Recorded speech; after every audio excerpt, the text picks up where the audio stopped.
community. I am the NB Wigs educator, and I'm just thrilled to work with Wigs.com this month and talk about all things experiment envy. So with that being said, I was going to kind of introduce my backstory that can go on for a while. You guys know me as Fabricating Fringe.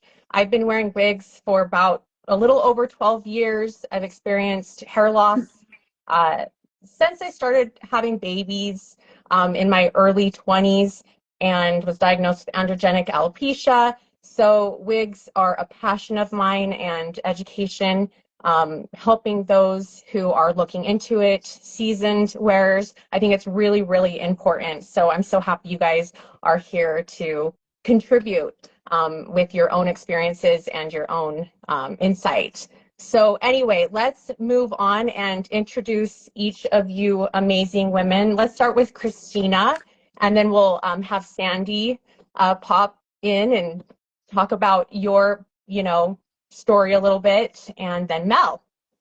Perfect. So my name is Christina Moore on here. I've had hair loss for about 2 decades now. My hair loss is due to my Sjogren's and my discoid lupus.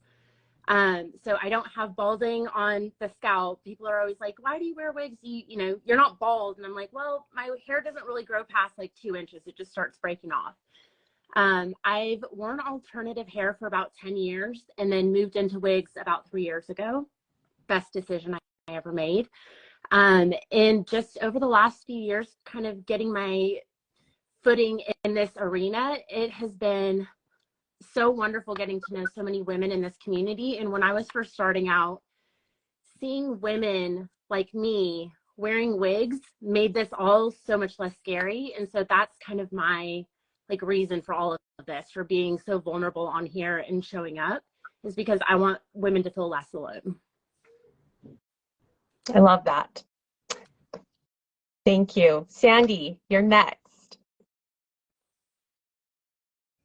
Well, I started wearing wigs probably, like Christina. I started out with extensions and that didn't work too well for me because my hair was so thin and it would just break off, and it wasn't working. So just long story short, I worked into the world of wigs, that happened because I was losing hair from Hashimoto's, and in my early 40s I had to have an emergency hysterectomy. That forced me into early menopause real quickly, and that just was a whirlwind of hair loss from that, and just the Hashimoto's disease. So since then, my hair has grown back. I never had that thick, luscious hair that I always envied other women having anyway. So when I wore wigs during the house, I became so fond of them and loved them so much. I thought, I don't care if my hair grows back. It'll never satisfy me the way it would with a wig. So I've been wearing wigs since then. I have herniated discs in my neck. And that's something that a lot of people don't think about. When you have a spinal condition, it causes pain to use a curling iron or a hair dryer and do this motion with your hair. And it causes pain in my own hair. So it's a pain reliever to put a wig on as well. So that factored in after all those other things. That's awesome. I love it. Okay. Hey, Mel, I still can't see you, but introduce yourself. I know you kind of introduced the live, but yes, for those who are hopping on. I started my hair loss when I was 39. I'd had a major hysterectomy just because I had Crohn's disease and a lot of other issues. And I ended up, my hair just started thinning then. But it was a couple of years ago when my hair just started shedding. I ended up getting the COVID hair, and it just started shedding. So little by little, and I'm in my 60s, so it just isn't coming back. And so I just wear it really short now. Someone asked me, my dad asked me today, well, are you going to let your hair grow back out? And I said, why? I have wigs.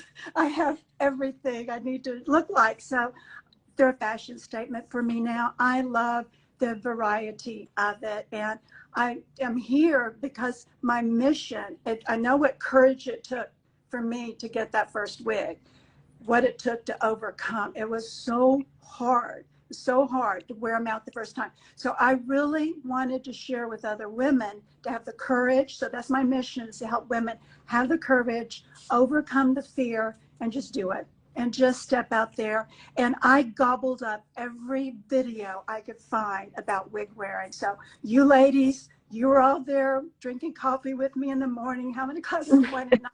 You were my, inspirations. So that's all those women out there in this community helped me find that place. So I think we're all here for the same reason, to help the next person step in and have the courage. Yep. Thank you so much. And thank you all for your mission and your reason and your why, and that you're putting yourself out there, helping others, educating. It's amazing. And I'm so happy to talk with you guys today.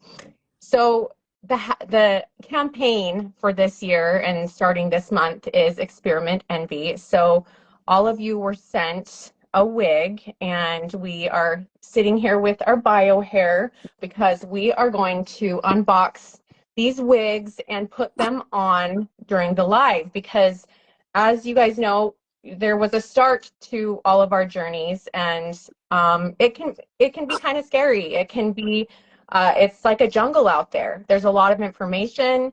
Sometimes just that transition from wearing your own hair, having thin, fine hair, to having a full wig.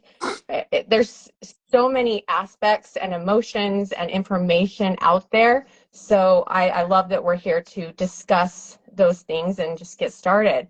So let's start off by putting the wig on, and then we will go into some of the steps we can take as new wig wearers. Okay, maybe we'll start again with, we could put them all on at the same time, but then you each can tell those watching what the wig is and what color. And so these are all beautiful envy wigs. Y'all have to excuse my sniffling. It's that time of year. Yes, it's that time. So I have Brooke. Who else has Brooke? Sandy has Brooke. Okay, my Brooke is Cinnamon Toffee. And you have a beautiful blonde. It's one of my favorite blondes. Sparkling Champagne, is that right? Hi. And then we have a Delaney and a London. I have Delaney. Mel has on Delaney in a dark blonde. Oh, I wish I could see it. I know. It's weird. So there's just I can dark... see Mel. Are you the only one that can't see her? I guess so. I don't know what's going on. I'm not really sure. It's weird. I'm the one with London, and I have it here in Toasted Sesame, which is a really pretty medium brown color.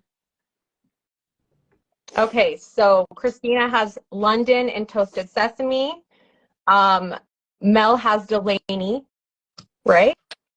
In dark blonde. And Sandy has Brooke in Sparkling Champagne.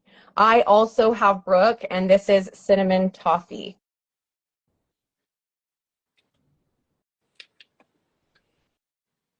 Ooh, Amber. That's Brooke is a Color gorgeous, is really long, layered style. I love the bang. Oh, girls, y'all look so good. I love that everyone is on here sharing their experience and wigs as well, because I know that choosing a wig can be so difficult. The color, the style, and seeing those wigs and those colors on various face shapes and skin tones can be so helpful for those seeking information. Thank you again, and we'll see you guys next time.